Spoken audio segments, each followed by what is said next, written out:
Bonjour à tous, aujourd'hui on a quitté Paris et on est allé à Marseille. On est allé, je ne sais pas si vous vous souvenez de cet individu, Olivier Rovellotti, qui est président directeur général de Natural Solutions, c'est ça? Exactement. Donc on peut dire une entreprise innovante sur les nouvelles technologies et puis la nature en général. C'est ça. Olivier, on est venu te voir à Marseille aujourd'hui parce que tu as un projet de mangeoire connecté.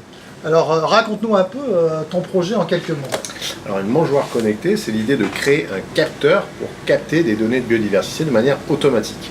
On s'est posé cette question et on s'est dit, il y a ces caméras trappes professionnelles qui sont distribuées aujourd'hui par les scientifiques ou les chasseurs.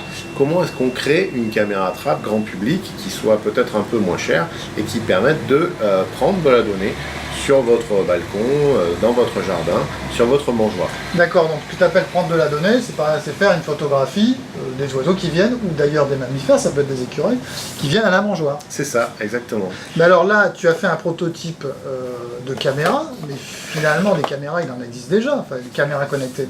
Exactement. Alors on a fait un premier proto avec une carte qui est un Raspberry Pi, donc c'est un micro-ordinateur low cost en open hardware qui coûte une vingtaine de dollars.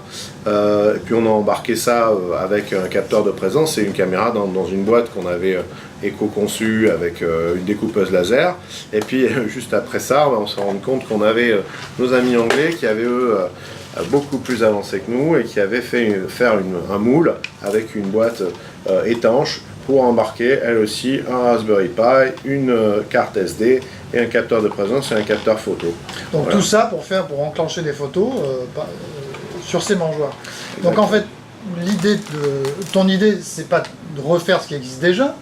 Tu as essayé, mais finalement tu as vu qu'il y avait déjà mieux sur le marché pour faire simple. Voilà. Ton idée, c'est de développer un logiciel, un programme, un soft, comme on dit. Alors qu'est-ce qu'il va faire ce programme? Alors du coup, on en parlait à l'instant. En fait, le problème avec les capteurs, c'est qu'ils prennent de la donnée bêtement, si j'ose dire. Ils ne réfléchissent pas trop à leur prise de données. Un capteur de température va vous dire toutes les 3 secondes, si vous lui demandez, il fait toujours 25 degrés dans votre appartement, ou ici 32. Voilà, donc c'est pas très intéressant.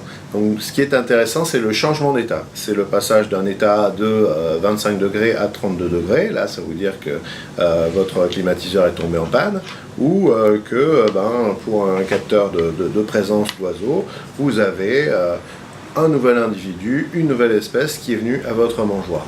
D'accord. Donc l'idée, c'est de photographier ou de nous alerter quand il y a un événement sur sa mangeoire. Par exemple, moi, je suis à Paris, je suis au 3e étage et j'ai toujours que des mésanges, notamment des mésanges charbonnières et des mésanges bleus. Exactement. Et je te jure, une fois j'ai vu un rouge-gorge. Et j'étais hyper content de voir le rouge-gorge. Mais je l'ai vu vraiment très furtivement. Si ça se trouve, quand je suis au travail, finalement, le rouge-gorge, il revient, mais je le vois jamais. Donc là, l'idée de ton appli, par exemple, c'est qu'il pourrait nous dire, tiens, à la fin de la journée, ou même alerter pendant la journée, le rouge-gorge est venu sur la mangeoire. Exactement. Donc toi, tu es en réunion avec ton patron et tous tes coworkers ou tous tes travailleurs. Là. Tu t'ennuies horriblement, puisque ça fait 4h30 que le patron monologue. Ouais. Et là, comble du comble, tu reçois une petite notification sur ton smartphone.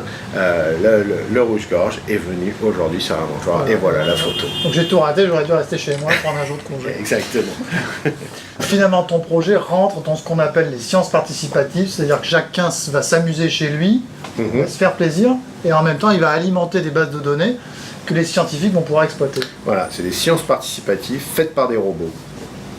Olivier, tu as un nouveau projet là, de mangeoire connecté, et sinon, à part ça, quelles sont les actualités de Natural Solutions?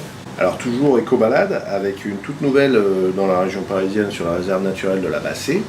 Il y a la nouvelle version de l'INPN mobile qui devrait arriver peut-être en septembre, avec peut-être en super preview la possibilité de prendre des photos et de les contribuer à l'INPN. Et puis aussi Aveyron Nature, une toute nouvelle appli pour découvrir les espaces naturels sensibles de l'Aveyron. Les Aveyronnais ou les touristes qui viennent dans l'Aveyron. Voilà, si vous ne savez pas quoi faire cet été, allez en Aveyron. C'est très joli. C'est très joli. Il y a beaucoup d'espaces naturels sensibles, beaucoup de nature à découvrir. Et ils sont très sympas en plus. Ah, c'est le principal. Bon écoute Olivier. Ouais. À bientôt. À la prochaine. Ouais, c'est ça. Ouais, et on n'oublie pas, on s'abonne. C'est pas très compliqué. C'est là le bouton. Allez, on appuie.